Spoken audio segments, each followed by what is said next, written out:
আমার এক বড় ভাই উম, আপুদের কাছে সাপোর্ট চায়। তো আমাদের বাইরা আমরা চা দোকানে বসলে চার অর্ডার দেয়। দেখছিনি গরু ওই জন্য আমারলা মায়া করে।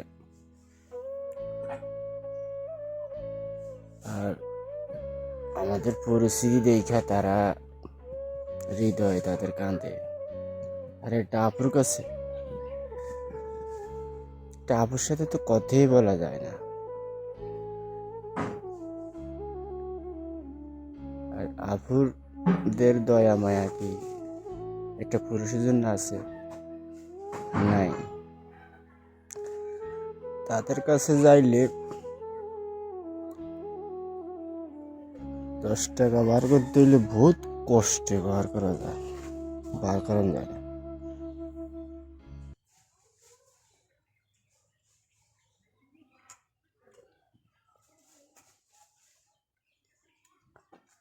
আর ভালোবাসা দিব, কিন্তু কোটিপতির ছেলে হইলে পিছনে আসে সেলফি তুলবে। দেখো আমার পিছনে সেলফি তুলে ওই গরু দেশি কয়।